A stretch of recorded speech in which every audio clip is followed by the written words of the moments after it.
unconditional love.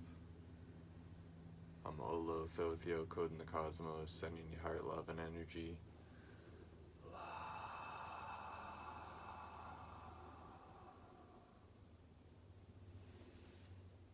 So today's topic is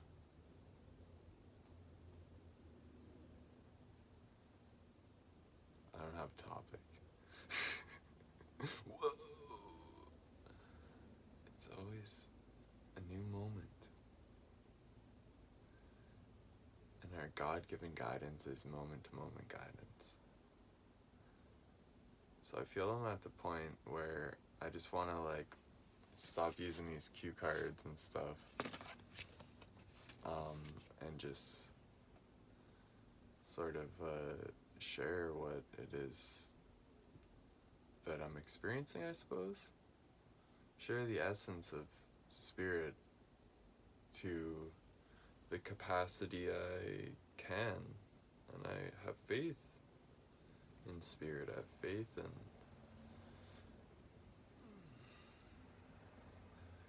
sacredness and our sacredness, that none of us are really these forms or these limited self-concepts, these judgments, whatever it might be. You just got to see the innocence in all. I'm kind of blissing out today. I'm listening to the Spirit's voice, my inner voice. That inner wisdom that guides me.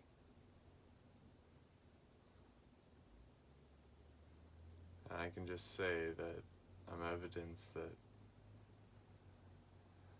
it works, it creates joy, contentment, all these things. It's nice to just be blissing out, I hope we all get to experience this. The bliss, I mean.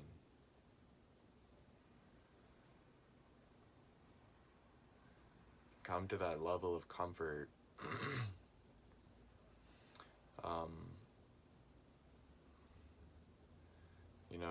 where you're comfortable, say maybe in your new shell or something. If you're a hermit crab, then you got to get out of your shell, be a little uncomfortable to grow. Now we're in our new shell. It's kind of what my guides are telling me, and what my guidance is telling me, that quite comfortable with my life right now, with myself right now, because I've spent a lot of time out of my shell, just felt more uncomfortable to stay in the old shell, so I had to get out and grow. So I really threw myself in the wide open and just walked up to people and said hello and everything, but a lot of the time I didn't really realize what I had to say. It's too much in the mind, not really in my heart. And so I listened. I listened to the wisdom that I heard around me. And I really listened until I discovered this thing I call deep listening, or blistening.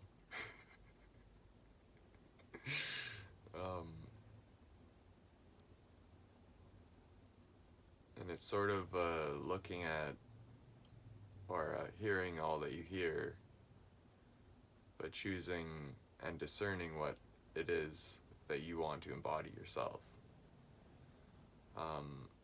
So Thoth is guiding me to say, never be silent when darkness is spoken, and listen when there is wisdom being spoken.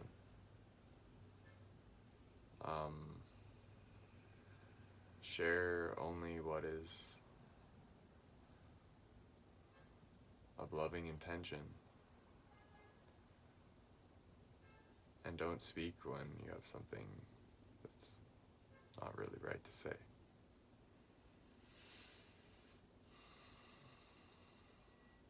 It's good to fast from speaking and just really witness things, meditate in waking life, and walking around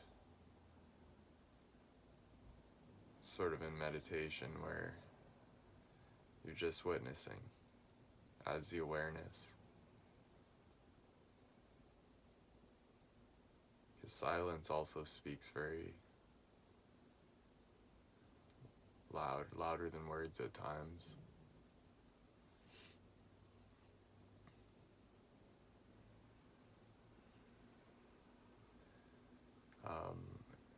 It all depends what our meaning is for everything that's being said too.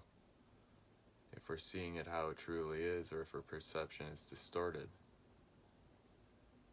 But when listening to words, I wanted to say a Don Juan quote that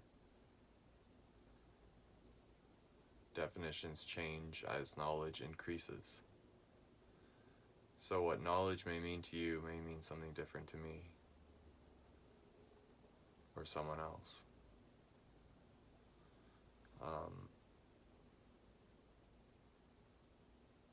And it's just about finding ways in to communicate so that we understand each other. I feel like what this really is the heart language. The heart language is the universal language that all life already speaks.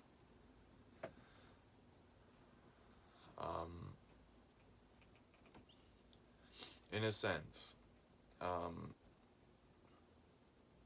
mean, you could say that if you're not conscious of the fact that you're speaking it, then you might not be speaking it.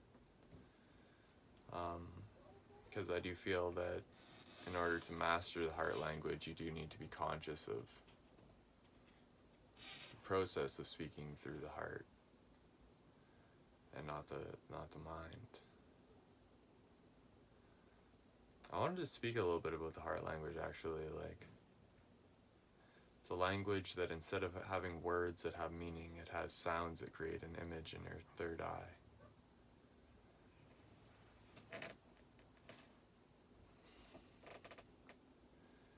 And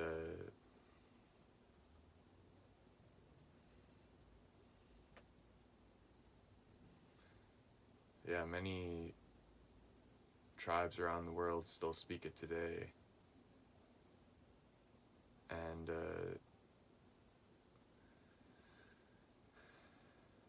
what if we put our egos aside and just communicated in whatever loving expression that your heart really feels, without holding back from being told that you can't do this or you can't do that because it's not normal or it's different. And they call it many worse words than that.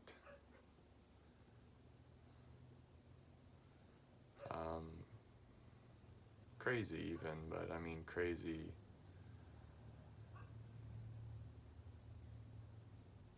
is defined how, you know what I mean? I think that spirit and love is a little crazy. But I'm not trying to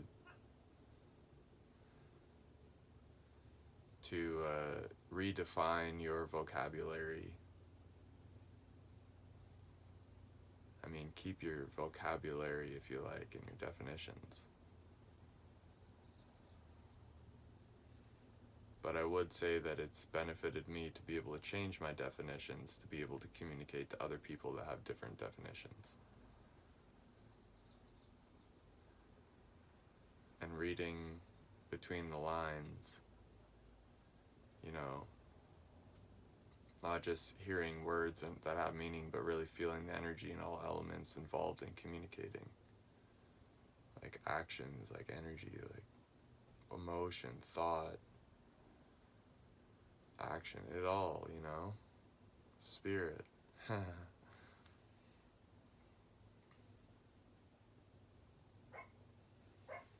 This is what the heart language is. It's embodying the universal language.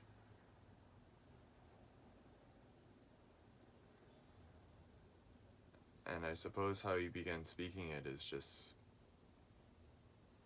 speaking in tongues, having fun, you know, making sounds. I mean, you could say music is the heart language in a sense. But like there's all these separate boxes of like art, music, you know, all these different things. The rational mind, you know, math, science, all these boxes and everything. But the heart doesn't see any boxes. It just is the dream web that, you know, connects all of the dots. It, you know, sees a book with all these straight lines and everything, and it just writes little things in between. And it reads things in between, and it sees the silence as, you know, of the song as an important part as well.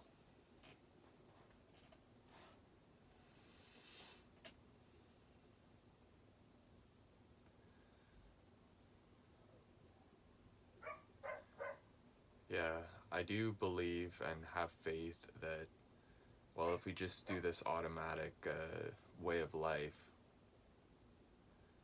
I mean, some people should even just be alone when they do this, to really reveal and, you know, reveal their unconscious mind to themselves in a safe place where they won't be judged or projected at or anything like that.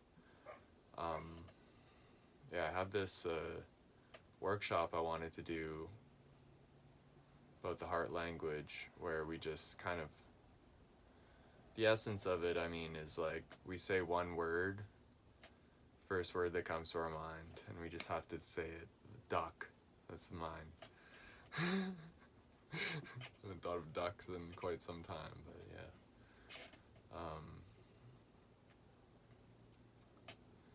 It's in my unconscious mind, though, and it's in my heart to say that.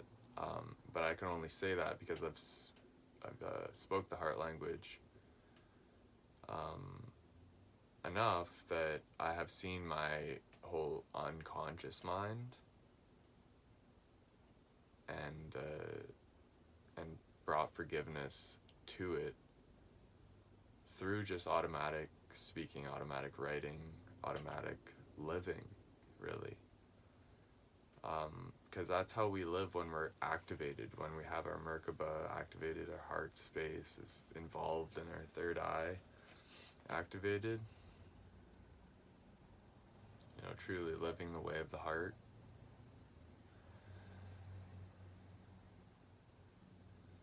I feel that that's when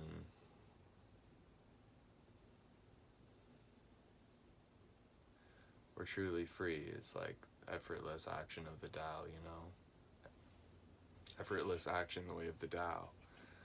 It's it's like we empty ourselves first.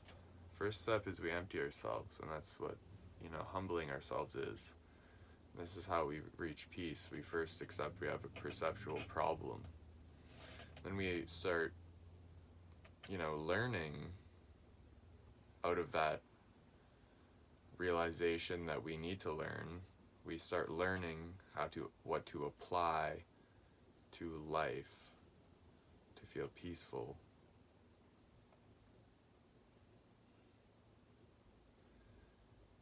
And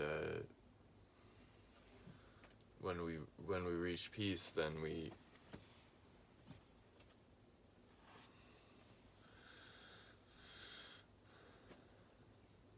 Our mind is in a place to serve love, and we are love. It's not that our souls are coming in us. We are our souls, and we're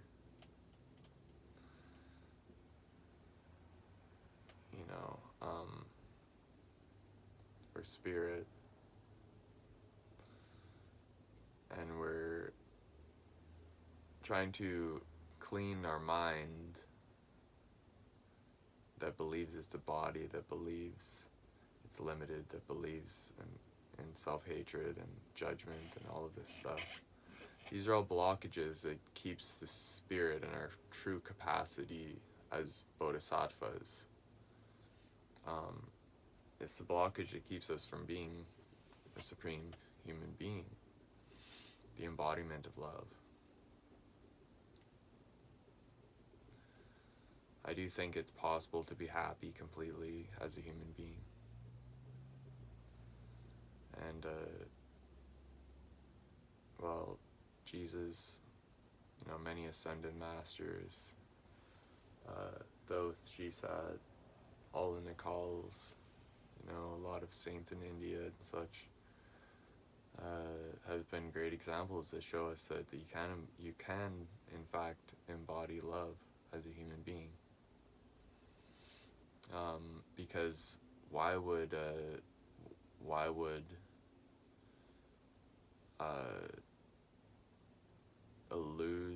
illusion, why would Maya limit love?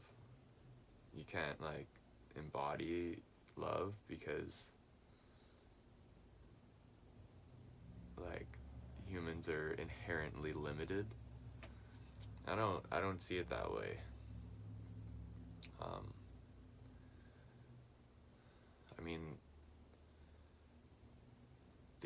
The purpose of the body is to communicate, and when the mind is a servant to love, then we can communicate love. It's a very miraculous thing, and it is really what miracles are. It's that natural state where the mind is calm, serving love, the spirit.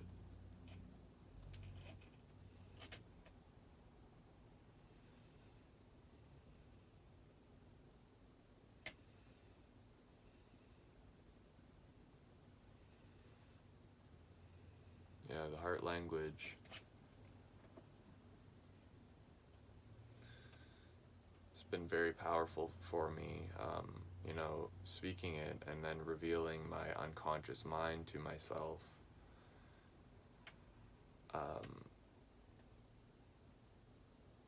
And bringing forgiveness, the means to peace, to my unconscious mind is kind of my method. It sounds ridiculous, but I figured this out. Naturally, maybe I was shown, but it doesn't really matter. I'm here, and I can say all you have to do is do the first thing that comes to your mind, so to speak, or live from your heart, and just channel until you're an integrated channel, your spirit channeling through the vessel, aware of your nature. Because when you're channeling and everything, all kinds of energies and entities and emotions and stuff can arise to the surface. But I just would bring forgiveness to all of those things, or when needed. Because a lot of the time it was quite miraculous, just speaking automatically, the mantra would come out eventually. At first it was gibberish or heart language. Gibberish is so ridiculous of a word.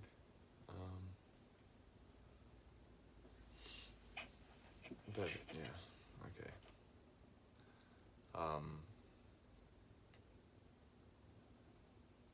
Yeah, it's interesting to do this process and just sort of relax yourself and trust what I call the illuminated heart, because all these experiences, like, people are always seeking these experiences and stuff, and you could use the construct of, like, everyone's trying to be interdimensional and stuff. And I would say, like, interdimensionality is not the goal. I mean, we inherently are already interdimensional. What the goal is to trust the illuminated heart, because this is the filling of the cup. I was talking about the emptying of yourself, and emptiness is fullness. When we empty and humble ourselves, then we begin to trust the illuminated heart to live through us. This is spirit. This is the golden love living through us. You will feel the blessing in your heart when it's activated, and all you have to do is focus on it and intend to live your life, and it will just live through you, you know? And you'll be channeling, but you'll be living your life. So this is something I'm fine-tuning at the moment, you know?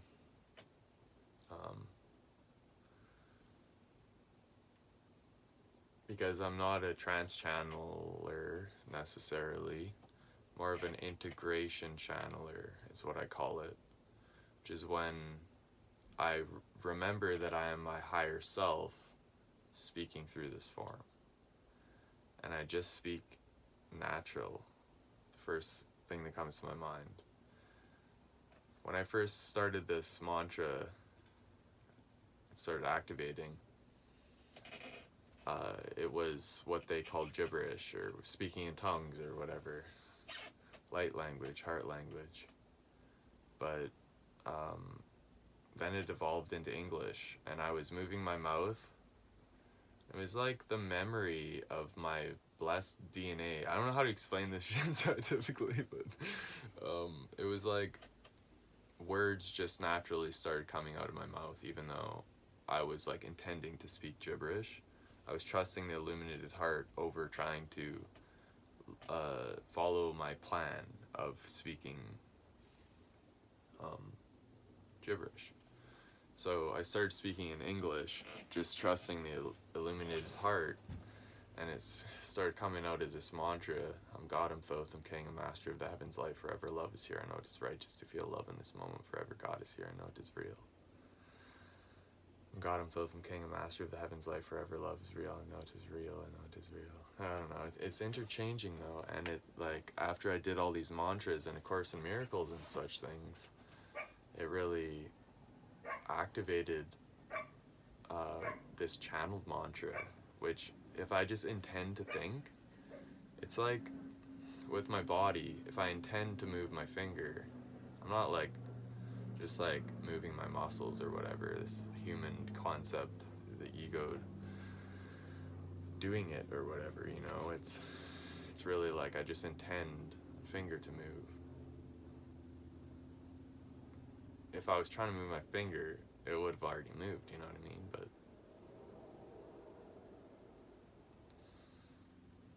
it turned out to be all the fingers.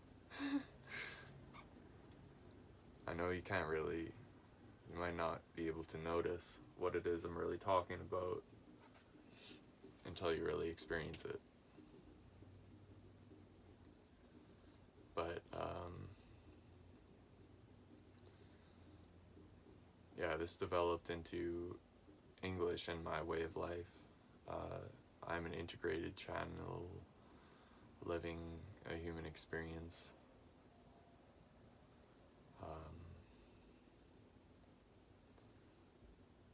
And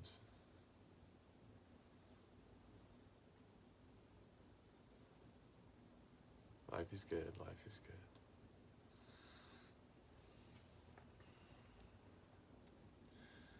So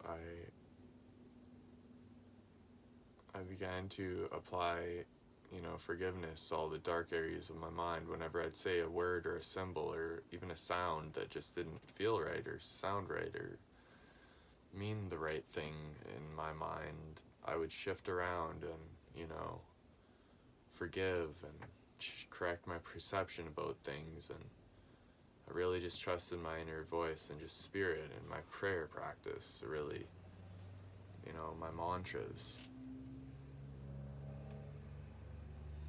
It activated a mantra where, when I was talking about my fingers and stuff,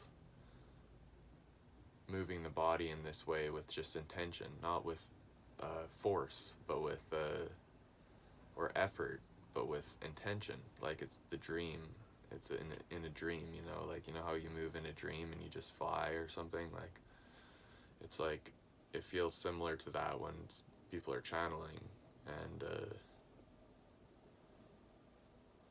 so it works the same way in my mind. When I intend thoughts, I receive guidance from this channeled mantra. When it's music, I call it my channeled freestyle heart mantra song. But it's like a mantra that basically, when I will to think or intend to think, then this natural, gentle voice will give me the perfect applicable tool, mind tool, a thought or something, to apply to the situation I'm in the present. So when I,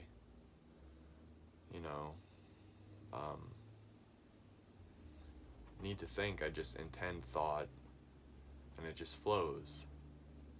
And it's beautiful to see a lot of the time. It's just merging with our higher self and like letting go of the ego. That's what this is all about. So just intend to let go. Be the awareness, witnessing the thoughts. When the mind is calm, it is a servant of the Holy Spirit. We can think thoughts and even say them that will be helpful. So we're praying to be most helpful. So it is. True prayer is praying for forgiveness, praying for love, the awareness of love for the all.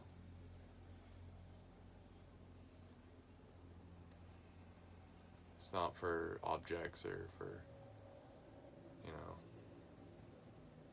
things. It's for our spiritual growth and our ascension. Prayer is a medium for miracles. Prayer is the medium to get into the miracle zone, the place where,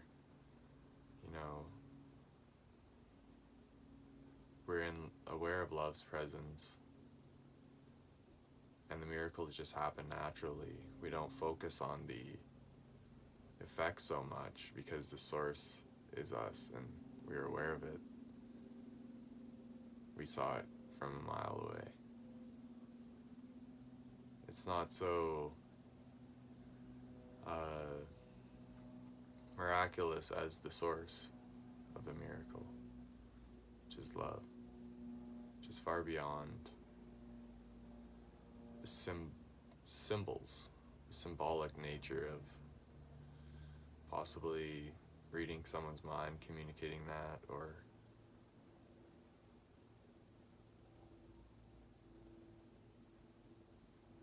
I don't know, levitation or something.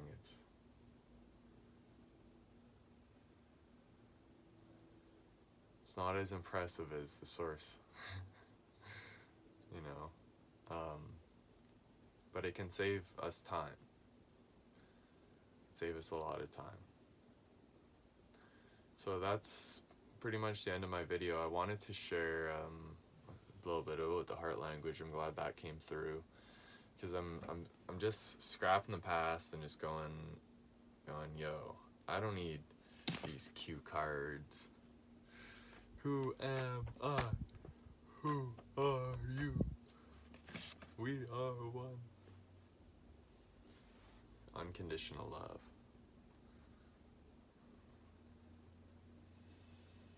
Yeah, I hope I hope you all enjoyed my activation stories type of thing, where, you know, my method of just like repeating mantras and then automatically living, blessing our unconscious mind. We can reveal our unconscious mind to ourselves when we want, but, you know, only reveal what you can handle, of course, and do love yourself. That's what I would say.